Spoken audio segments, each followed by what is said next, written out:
అద్దెకు ప్రభుత్వాసుపత్రి, అది పక్కా కార్పొరేట్ గ్రూపుకు. ఫలానా హాస్పిటల్ కావాలని వాళ్ళు అడిగారు. దానికేం భాగ్యం, ధారాళంగా తీసేసుకోండి వీళ్ళు రాసిచ్చేశారు. మెడికల్ సీట్ల పేరిట కోట్లు దండుకోవడం తప్ప ఇందులో పెద్దగా జనహితమేదీ లేదు. ఆంధ్రప్రదేశ్ ఆరోగ్య శాఖ మాత్రం అంతా జనసేవేనంటూ సన్నాయి నొక్కులు నొక్కుతోంది. చిత్తూరు గవర్నమెంట్ ఆసుపత్రిని అపోలో గ్రూపుకు లీజుకి ఇవ్వడంపై 100 రకాల సందేహాలు వస్తున్నాయి జిల్లావాసులకి.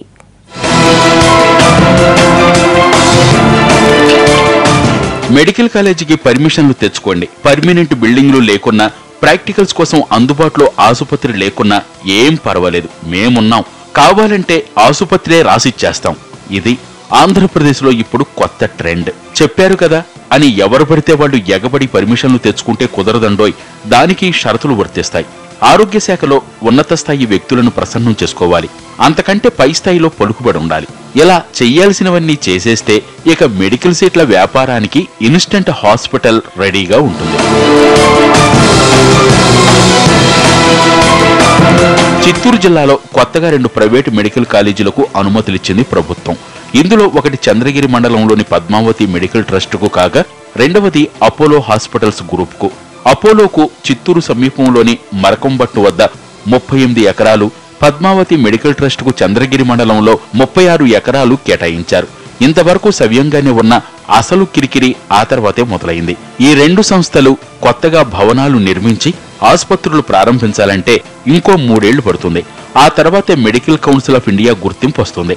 పర్మిషన్ వచ్చాక కూడా 3 ఏళ్లు ఆగటం ఎందుకనుకున్న అపోలో యాజమాన్యం చక్రం తిప్పింది. తన పలుకుబడితో ఏకంగా చిత్తూరు ప్రభుత్వాసుపత్రికే టెండరేసింది. గవర్నమెంట్ హాస్పిటల్నే తమ సొంత ఆసుపత్రిగా ఎంసీఐకి చూపించి వెంటనే మెడికల్ కాలేజీని ప్రారంభించేందుకు ఎత్తుగడ వేసింది. ఇందులో భాగంగానే 3 ఏళ్ల లీజు తెర మీదకొచ్చింది. మీరు అడగటమే మహాభాగ్యం అన్నట్టుగా 2016 నుంచి 19 వరకు చిత్తూరు ప్రభుత్వాసుపత్రిని అపోలోకు రాసిస్తున్నట్టు ఆదేశాలు వచ్చాయి. కేవలం విద్యార్థుల ప్రాక్టికల్స్ కోసమే అంటే లీజు అవసరం లేదు. ఇప్పటికే చాలా నర్సింగ్ కాలేజీలు తమ విద్యార్థులను సమీపంలోని ప్రభుత్వ ఆసుపత్రులకు ప్రాక్టికల్స్ కోసం పంపుతుంటారు. వీరు ప్రభుత్వంతో ఎలాంటి ఒప్పందాలు చేసుకోరు. ఇందుకు విరుద్ధంగా జరిగిన లీజు ఒప్పందం మీదే అనుమానాలు పెరుగుతున్నాయి. 150 మెడికల్ సీట్ల మీద కన్నేసిన అపోలో యాజమాన్యం లీజు పేరుతో గవర్నమెంట్ ఆస్తిని తన ఆస్తిగా చూపించి వ్యాపారం చేసుకోబోతోందన్న ఆరోపణలు పెరుగుతున్నాయి. 17 ఎకరాల స్థలంలో ఉండే ప్రభుత్వ ఆసుపత్రి 100 కోట్లు 1000 కోట్లు చేస్తుంది. అక్కడ అత్యాధునికమైనటువంటి భవనాలున్నాయి, పరికరాలున్నాయి. ఆ పరికరాలన్నీ కూడా ఒక కాలేజీ, ప్రైవేట్ కాలేజీకి అనుమతి కోసం వాళ్ళు కట్టుకోవాలంటే కోట్లాది రూపాయలు ఖర్చు అవుతుంది అపోలో వాళ్ళకి. ఇవన్నీ కూడా తప్పించుకునేందుకు ప్రభుత్వ ఆసుపత్రిని బూచిగా చూపించి ఇది మా హాస్పిటల్ అటాచ్మెంట్ ఉందని రేపు వాళ్ళు మెడికల్ కాలేజీ అనుమతులు తీసుకుంటారే తప్ప దీనివల్ల పేద ప్రజలకు ఎటువంటి ఉపయోగకరము లేదు. ఇలా ప్రైవేటు యాజమాన్యానికి లీజుకిస్తే ఇక్కడి డాక్టర్లను ఏం చేస్తారన్న దానిపై క్లారిటీ లేదు. ఇప్పట్లాగే పేదలకు ఉచిత వైద్యం అందుతుందన్న గ్యారంటీ లేదు. అందుబాటులో ఉన్న పెద్ద ఆసుపత్రిని ప్రైవేటు వారికి ఇచ్చి ఆ కాస్త వైద్యానికి కూడా పేదోళ్లని దూరం చేస్తారా అని ప్రశ్నిస్తున్నారు జిల్లావాసులు.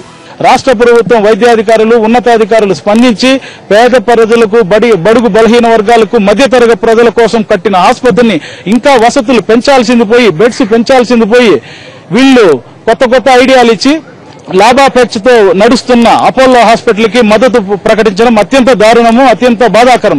లీజు విషయాన్ని సమర్థించుకుంటున్న ఏపీ వైద్య ఆరోగ్య శాఖ ముఖ్య కార్యదర్శి ఇందులో మంచిని మాత్రమే చూడమని సలహా ఇస్తున్నారు.